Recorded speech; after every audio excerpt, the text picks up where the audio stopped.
नमस्कार दोस्तों, मिस्टर दास रिएक्शन पर एक नया रिएक्शन वीडियो में मैं आपको स्वागत करता हूं। मैं हूं विक्रम। आज हम देखने वाले हैं एक डिफरेंट टॉपिक है। मैं जो अभी तो जियो पॉलिटिक्स के ऊपर मैं वीडियो मैं बनाता हूं, लेकिन ये जो टॉपिक है थोड़ा डिफरेंट टॉपिक है और आत्मा के ऊपर भी एक वीडियो है। देखते हैं वीडियो में क्या बोलते हैं क्या नहीं। और वीडियो का टाइटल है जानो आत्मा का सच, the truth about population growth and birth of आत्मा।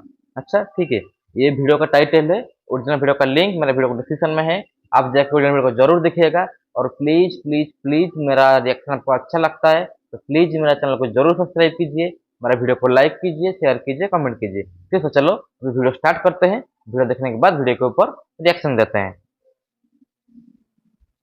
आज आत्मा शब्द भूत प्रेत चुड़ैल बनकर रह गया है। मूवीज, टीवी सीरियल्स और नॉवेल्स में लोग आत्माओं को बुला रहे हैं, वश में कर रहे हैं या किसी का आत्माओं से पीछा छुड़ा रहे हैं। आत्मा को ऐसा दिखाया जाता है कि वो कोई बुरी वस्तु है, आपको मार डालेगी और आपको उससे डरना चाहिए। पर हमारे पूर्वजों ने आत्मा की जो व्याख्या की है वो इन ऑन स्क्रीन एडेप्टेशन से बहुत अलग है। हमारे ऋषि मुनियों ने जब यह विचार किया कि आखिर एक जीवित वस्तु में जीवन कहाँ से आया या फिर एक निर्जीव वस्तु का स्वरूप कहाँ से आया, तब उन्होंने आत्मा की परिकल्पना की। दोस्तों, सनातन धर्म में आत्मा को लेकर जितना भ्रम है, शायद किसी और सब्जेक्ट को लेकर सनातन धर्म में इतनी मिसअंडरस्टैंडिंग नहीं होगी। कोई आत्मा को वेस्टर्न सोल समझ ले रहा है, कोई रूह मान रहा है और कोई इस कंफ्यूजन में है कि अगर एक ही आत्मा नए नए शरीर धारण करती है तो क्या पॉपुलेशन के बढ़ने के साथ आत्माएं भी बढ़ रही हैं? ये सारे सवाल इसीलिए आते हैं क्योंकि हमने आत्मा को अपने ग्रंथों में नहीं पढ़ा है, बस लोगों से सुना है या टीवी पर देखा है। नमस्ते दोस्तों, आप सभी का हाइपर क्वेस्ट के एपिसोड नंबर 64 में स्वागत है। दोस्तों, आज हम आत्मा संबंधित जितनी भी भ्रांतियां हैं उनका निवारण करने का प्रयास करेंगे और देखेंगे कि हमारे ग्रंथों, दर्शनों में आत्मा की कैसी व्याख्या की गई है, जिससे आप आत्मा को उसके सत्य अर्थों में समझ सकें। तो दोस्तों, बिना किसी विलंब के आज के विश्लेषण को प्रारंभ करते हैं।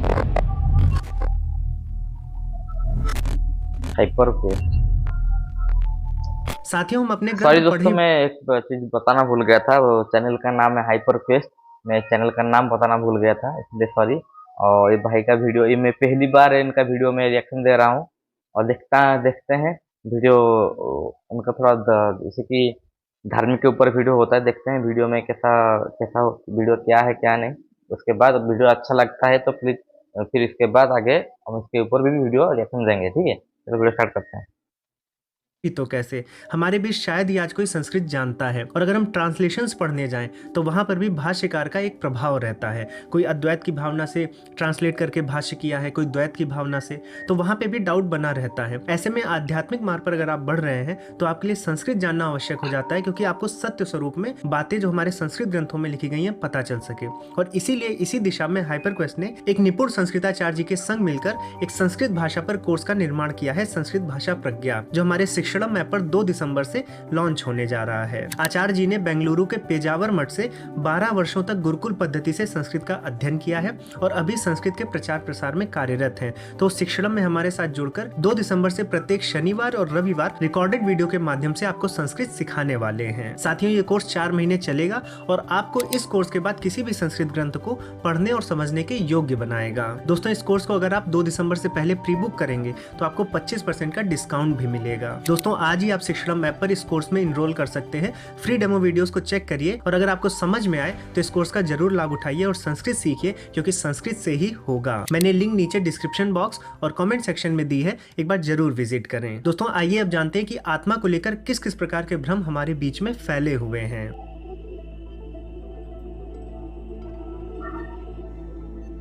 दोस्तों, आज के समय में ये भी बहुत बड़ी भ्रांति है कि हमारे मन में जो आवाज़ उठती है वो हमारे आत्मा की आवाज़ है, जबकि ऐसा नहीं है। मन, शरीर, आत्मा, इन सब की व्याख्या हमारे ऋषि मुनियों ने अलग अलग की है। अगर आप सांख्य दर्शन और योग दर्शन को देखें तो वहाँ पर मन को उभेंद्रिय बोला गया है। तो वैसे तो देखा जाए तो 11 तरह की इंद्रियां हैं, 5 ज्ञानेंद्रियां, 5 कर्मेंद्रियां और 1 उभेंद्रिय, जिसे मन कहते हैं। अब ये ज्ञानेंद्रियां क्या करती हैं?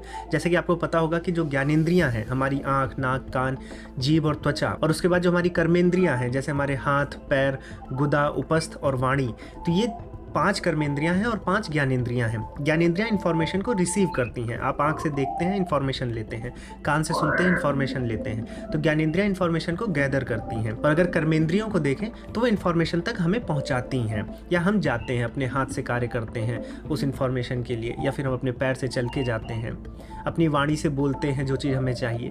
तो हम देखें तो ज्ञानेंद्रियां क्या हैं, सीधे रिसीव करती हैं, कर्मेंद्रियां हमें उन इन्फॉर्मेशन तक पहुंचाती हैं। लेकिन हमारे ऋषि मुनियों ने देखा कि जो हमारा मन है वो दोनों काम करता है। वो जो इन्फॉर्मेशन हमें मिल रही है ज्ञानेंद्रियों से, वो उसको रिसीव करता है, और मन ही प्रेरित करता है कर्मेंद्रियों को उन इन्फॉर्मेशन को पाने के लिए। इसलिए मन क्या है, मन रिसीवर भी है और मन खुद प्रेरित भी कर रहा है इन्फॉर्मेशन तक जाने के लिए। इसलिए मन को उभेंद्रिय बोला गया, क्योंकि उभय का अर्थ होता है जो कॉमन हो, दोनों में हो। तो मन आत्मा नहीं है, मन एक इंद्रिय है जो इस प्रकृति में ही जन्म लेता है। जबकि अगर आप आत्मा को देखें तो आत्मा कभी जन्म नहीं लेती, वो अजन्मी है और इटर्नल है, हमेशा हमेशा के लिए रहती है। अब अगर मन का जन्म देखा जाए तो मन प्रकृति में अहंकार तत्व से जन्म लेता है। यानी जो मन है एक शरीर से बंध जाता है। जैसे कि आपका जो मन है वो आपके दोस्त के मन से अलग है। आप कुछ और जीवन में करना चाहते हैं, आपका दोस्त कुछ और करना चाहता है, तो एक इंडिविजुअलिटी आ जाती है जिसे ही हम अहंकार तत्व कहते हैं। तो अहंकार से मन बनता है, जबकि आत्मा स्वतंत्र है, आत्मा किसी से जन्म नहीं लेती। अब हमें इतना तो समझ में आ गया कि आत्मा और मन में भेद है, लेकिन आत्मा और मन में कुछ ना कुछ संबंध भी अवश्य है। और अगर इस संबंध को समझना है तो इसे बहुत अच्छे से यजुर्वेद के 34वें अध्याय के 6ठे मंत्र में हमें उपमा अलंकार से बताया गया है। वहां पर बताया गया है कि हमारा जो शरीर है वो एक रथ के समान है, और जैसे हम एक जगह से दूसरी जगह पर रथ पर जाते हैं, उसी प्रकार से आत्मा इस शरीर रूपी रथ को प्रयोग में लाकर मोक्ष की तरफ, मोक्ष की यात्रा पर बढ़ रही है। और इसी उपमा में फिर आपको बुद्धि, मन आदि समझाए गए हैं। वहां पर बताया गया कि अगर आप अपने शरीर को रथ मानते हैं तो जो रथ पर स्वामी बैठा हुआ है वो आत्मा है, और जो रथ का सारथी है वो आपकी बुद्धि है, और जो सारथी के हाथ में लगाम है वो लगाम क्या है, आपका मन है। अब इसको अगर आप समझें तो क्या हो रहा है, यहाँ पर आपकी बुद्धि ही डिसीजन लेती है कि कैसे रथ को चलाना है, यानी आपके शरीर को चलाना है। बुद्धि अगर अच्छी होगी तो आप अच्छे मार्ग पर बढ़ेंगे, बुद्धि अगर नहीं अच्छी होगी तो अच्छे मार्ग पर नहीं बढ़ेंगे। लेकिन बुद्धि के हाथ में क्या है, लगाम है। आपके मन का कंट्रोल है बुद्धि के हाथ में। जैसे कि घोड़ा जो है, जो लगाम से जुड़ा हुआ है, वो आपको कहीं भी ले जाएगा अपने मन से, तो आपका मन भी आपको कहीं भी ले जा सकता है, लेकिन आपकी बुद्धि उसको नियंत्रित करती है और सही दिशा की तरफ ले जाती है। तो शरीर आपकी बुद्धि से नियंत्रित होता है, लेकिन इन सब का प्रायोजन क्या है, आत्मा को मोक्ष तक पहुंचाना, स्वामी को अपने गंतव्य स्थान तक पहुंचाना। और दोस्तों कठ उपनिषद में भी इसी रथ, सारथी और लगाम के माध्यम से इस उपमा से आपको सेम बात को बताया गया है। तो दोस्तों हम देख सकते हैं कि जो मूल परिभाषा है आत्मा की, वो कोई डरावनी चीज नहीं है जिससे आपको डरना चाहिए, वो आपको मार देगी, बल्कि वो आपके शरीर में ही उपस्थित है, जो आपके शरीर को एक रथ की भांति उपयोग में लाकर मोक्ष की तरफ बढ़ रही है। तो यहाँ प्रूव होता है कि मन आत्मा से भिन्न है, मन की आवाज आत्मा की आवाज नहीं होती। अब दोस्तों यहाँ पर एक प्रश्न उठता है कि अगर आत्मा हमारे शरीर की स्वामी है, हमारे शरीर में ही वास करती है, तो वो कहाँ रहती है, उसका क्या स्थान है? इसके बारे में भी हम देख लेते हैं कि हमारे ऋषि मुनियों ने क्या कहा है। आत्मा का वास कहाँ है? दोस्तों कई लोगों को कंफ्यूजन होती है कि आत्मा शरीर में रहती कहाँ है। अब दोस्तों आत्मा कोई भौतिक तत्व नहीं है। अगर आप सारे दर्शनों को देखेंगे, हमारे शास्त्रों को देखेंगे, तो आत्मा चेतन है और जड़ प्रकृति से अलग है। लेकिन अगर आप वैशेषिक दर्शन देखेंगे तो वहां पर आत्मा को भी एक द्रव्य माना गया है, एक सब्सटेंस माना गया है जो चेतना प्रदान करता है। तो इसलिए आपको आत्मा किसी ठोस रूप में आपके शरीर में नहीं मिलेगी, या फिर किसी इंटरनल ऑर्गन की तरह नहीं मिलने वाली। लेकिन चूंकि हमारे ऋषि मुनियों ने, हमारे फिलोसफर्स ने आत्मा को ऐसा माना है कि आत्मा आपके शरीर के माध्यम से सारे अनुभव करती है, इसलिए आत्मा का शरीर से कोई ना कोई संबंध जरूर है। और उसी को लेकर अलग अलग ऋषियों ने, अलग अलग मुनियों ने अलग अलग तरह के मतों का प्रतिपादन किया है, जिसमें कोई मानता है कि आत्मा आपके कंठ में है, कोई मानता है कि आपकी आत्मा जो है आपके नाभि चक्र के पास है। लेकिन इसमें अगर हम देखें तो कठ उपनिषद में बताया गया है कि आत्मा अणुओं से भी सूक्ष्म है, जिसे हम नहीं देख सकते, और वो हर जीव के हृदय की गुहा में रहती है। और कुछ ऐसा ही श्वेताश्वतर उपनिषद में भी दिया गया है। तो दोस्तों जब आत्मा भौतिक तत्व नहीं है तो वो क्या है, कॉन्शियसनेस है, या फिर कोई लाइफ फोर्स है, या फिर आत्मा स्वतंत्र रूप से रह सकती है और भूत प्रेत की तरह भटक सकती है? ये सब प्रश्न अब उठने लगते हैं। तो इन सब के बारे में भी आगे देखते हैं।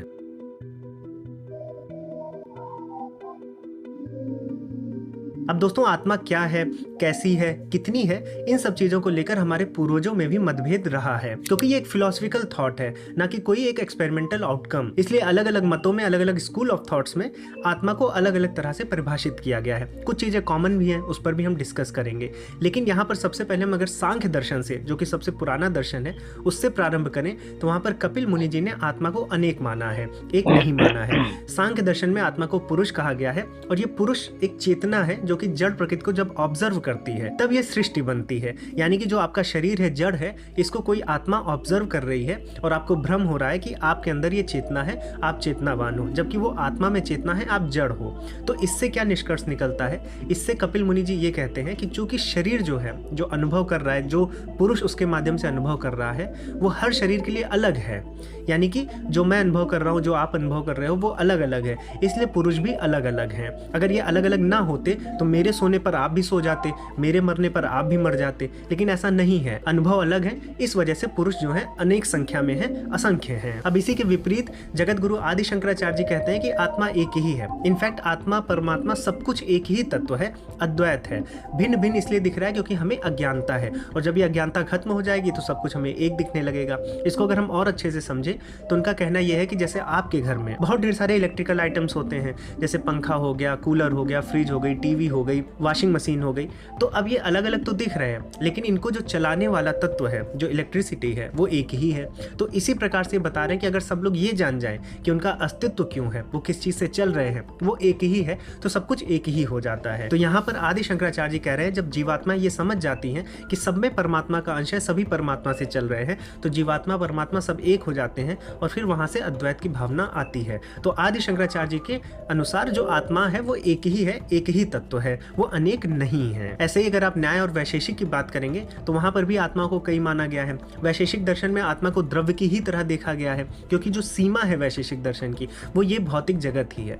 तो इसलिए वहां पर समय को भी एक द्रव्य माना गया है, एक सब्सटेंस माना गया है। आत्मा को भी एक द्रव्य माना गया है जो चेतना प्रदान करती है। इसलिए आप अलग अलग जगह जाएंगे तो आत्मा को अलग अलग तरह से परिभाषित किया गया है, लेकिन कुछ चीजें वहां पर कॉमन भी हैं। जैसे आत्मा इटर्नल है, आत्मा अजन्मा है, यानी आत्मा जन्म नहीं लेती, आत्मा हमेशा रहती है, इटर्नल रहती है, जब तक कि उसका मोक्ष नहीं हो जाता। और जब हम इस बात की चर्चा करते हैं तो यहाँ पर एक बहुत ही पॉपुलर कंफ्यूजन आती है कि अगर आत्मा इटर्नल है और पुनर्जन्म भी होता है, और एक ही आत्मा अलग अलग शरीर बदलती जा रही है, तो कैसे पॉपुलेशन बढ़ रही है? क्योंकि जैसे मान लीजिए एक जीव जो है, जब वो मरेगा तो उसकी आत्मा नया जीव धारण करेगी, यानी जीवों की संख्या कांस्टेंट है, तो वो जब जीव मरेंगे तो नए जीव फिर पैदा होंगे, तो ये जो संख्या है ये कांस्टेंट रहनी चाहिए। तो पॉपुलेशन के बढ़ने के साथ साथ आत्माओं को भी बढ़ना चाहिए, आत्माओं को भी जन्म लेना चाहिए, जबकि हम देख रहे हैं कि आत्मा जन्म नहीं लेती हिंदू दर्शनों और सनातन धर्म के मूल विचारों के अनुसार। तो यहाँ पर ये कॉन्ट्राडिक्शन आ जाता है कि अगर आत्मा हमेशा रहती है, उनकी संख्या कांस्टेंट है, और नया जन्म नहीं होता, तो नए नए जीव कैसे बन रहे हैं? और अगर आत्माओं का जन्म होता है, नई आत्माएं बनती हैं, तो किस आधार पर वो जीव को धारण करते हैं? उन्होंने तो कोई कर्म किया नहीं है।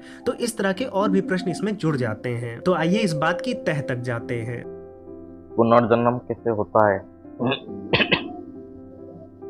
दोस्तों, इस प्रॉब्लम को सॉल्व करने के लिए सबसे पहले हमें अपने दिमाग से ये हटा देना चाहिए कि कभी भी किसी जीव का पहला जन्म हुआ था, क्योंकि जितने भी दर्शन हैं या जितने भी शास्त्र हैं जो इस फिलॉसफी की बात करते हैं आत्मा की, वो आत्मा को और परमात्मा को भी अनादि मानते हैं, यानी कि बिगनिंगलेस या ओरिजिन लेस मानते हैं। ऐसे में पहले जन्म की परिकल्पना संभव नहीं है। आप इसको ऐसे समझिए कि मान लीजिए एक नंबर लाइन है, जैसे कि हमने नंबर लाइन पढ़ी है, जिसमें 0 से आप लेफ्ट साइड जाते हैं तो निगेटिव नंबर्स रहते हैं, राइट साइड में पॉजिटिव नंबर्स रहते हैं। तो मान लीजिए कि जो आपका आज का जन्म है वो 0 पे है, आपके अगले जन्म पॉजिटिव साइड्स में है, और जो पिछले जन्म है वो निगेटिव साइड्स में है, और दोनों तरफ हम इन्फिनिटी की तरफ जा रहे हैं। तो पहले जन्म जैसा कुछ भी सनातन धर्म में नहीं है। और इस नंबर लाइन से, इस जन्म मरण से अगर आपको बचना है, निकलना है, तो केवल और केवल एक मोक्ष का ही रास्ता है। और यही बात श्री कृष्ण जी भी भगवद गीता के 2 अध्याय के 12वें श्लोक में अर्जुन को समझाते हैं। वो अर्जुन से कहते हैं कि ऐसा कोई समय नहीं था कि जब मैं नहीं था या तुम नहीं थे और ये सभी राजा ना रहे हों, और ऐसा भी नहीं है कि भविष्य में हम सब नहीं रहेंगे। वहीं अगर हम कपिल मुनि जी के सांख्य दर्शन को देखें तो वहां पर भी पुरुषों की संख्या यानी आत्माओं की संख्या असंख्य बताई गई है, यानी कि आत्मा लिमिटेड नंबर्स में नहीं है, वो इन्फिनिट है। और अगर हम जगत गुरु आदि शंकराचार्य जी के अद्वैत से देखें तो वहां पर भी उन्होंने जीव को अनंत काल से माना है, उन्होंने कोई बिगनिंग नहीं दी है। और यहाँ पर अगर हम देखें, जो हमें कंफ्यूजन हो रही है वो इसलिए भी हो रही है क्योंकि हमारा जो सैंपल साइज है वो बहुत छोटा है। हम अपने कालखंड की बात कर रहे हैं, हम केवल अपने ब्रह्मांड की बात कर रहे हैं, और अपने ब्रह्मांड में भी हम केवल अपने पृथ्वी की बात कर रहे हैं, जिसमें जीव कभी पनपा है और फिर जीव अभी जाके मनुष्य बना है। तो हम एक पृथ्वी की बात कर रहे हैं और ऐसी करोड़ों और असंख्य पृथ्वियां हमारे ब्रह्मांड में होंगी, और हमारे ब्रह्मांड के अलावा भी अगर और भी ब्रह्मांड है तो ऐसे असंख्य ब्रह्मांड हैं। तो हम यहाँ पर सैंपल साइज बहुत छोटी है, वहाँ पर भी अपने कालखंड की बात कर रहे हैं। अगर हम जीवन देखें तो अलग अलग कालखंड में अलग अलग प्लैनेट्स पर जीवन पनप रहा होगा। तो हम ये नहीं कह सकते हैं कि जो जीव हैं उनकी संख्या बढ़ गई है केवल और केवल पृथ्वी पर उनकी संख्या को देखकर। तो शास्त्रों के अनुसार आत्मा अजन्मी है, उसका कभी जन्म नहीं होता। हाँ, अंत हो सकता है, वो भी मोक्ष से। अच्छा। लेकिन यहाँ पर भी अगर आप इन्फिनिट चीज से कोई चीज घटा भी देंगे तो इन्फिनिट ही बना रहेगा। इसलिए यहाँ पर बढ़ती हुई पॉपुलेशन के हिसाब से आत्माओं के बढ़ने का जो कॉन्सेप्ट है या फिर जो कंफ्यूजन है उसका प्रश्न यहाँ पर समाप्त हो जाता है। तो दोस्तों, आई होप कि इस वीडियो के माध्यम से आपको आत्मा को उसके सत्य रूप में जानने को मिला होगा। आत्मा के विषय में अलग अलग दर्शनों में अलग अलग ऋषि मुनियों ने क्या क्या कहा है, सब हमने कवर करने का यहाँ पर प्रयास किया है, और जो भी कंफ्यूजन रहती है वो भी यहाँ पर आपको बताई गई है। इसलिए हमें टीवी सीरियल्स पर या फिर नॉवेल्स वगैरह आदि में ठीक जो है आत्मा दोस्तों, के वीडियो बारे यहाँ पे खत्म हो गया। देखिए, ये सब चीज तो हमारे जैसे कि मेरा बाउंस होता है, लेकिन ये जो मैं हिंदू हूँ लेकिन इतना शास्त्र तो ज्ञान नहीं है मेरे को, शास्त्र तो कोई पढ़ा नहीं हूँ। थोड़ा बहुत जितना जितना मालूम है, जैसे कि वो भाई ने बताया कि आत्मा का जन्म नहीं हो सकता लेकिन अंत हो सकता है। किससे होता होगा? जो मोक्ष प्राप्ति होगा उसको भगवान के साथ लीन होगा, तब हो सकता है। और अलग अलग मुनि ने, अलग अलग ऋषि ने अलग अलग थ्योरी दिए हैं, वो तो पढ़ने के बाद मालूम पड़ेगा। इतना तो हमको तो नॉर्मल सा शास्त्र हमको पता नहीं है, आत्मा के बारे में क्या पता। लेकिन वीडियो मेरे को बहुत अच्छा लगा, थोड़ा बहुत सीखने को लिए मिला। आत्मा क्या है, पुनर्जन्म होता है कि नहीं होता है, हमारा वो पुनर्जन्म कैसा होता है, वो सब चीज़ अच्छा लगा। मैं आशा करता हूँ आपको भी ये भी वीडियो आपको अच्छा लगा होगा, आपको कुछ इन्फॉर्मेशन मिला होगा। मेरे को भी बहुत कुछ इनको सीखने के लिए मिला इस वीडियो से। ठीक है दोस्तों, और मेरा रिएक्शन सॉरी, और चलते हैं, वीडियो कहीं पे वाइंड अप करते हैं। और मेरा रिएक्शन आपको अच्छा लगा होगा, तो मेरा वीडियो आपको अच्छा लगा है तो प्लीज़ मेरे चैनल को जरूर सब्सक्राइब कीजिए, मेरे वीडियो को लाइक कीजिए, शेयर कीजिए, कमेंट कीजिए। ठीक है, चलो वीडियो कहीं वाइंड अप करते हैं और आपसे मिलूंगा एक नए रिएक्शन वीडियो में। तब तक के लिए जय हिंद, जय भारत, जय जगन्नाथ।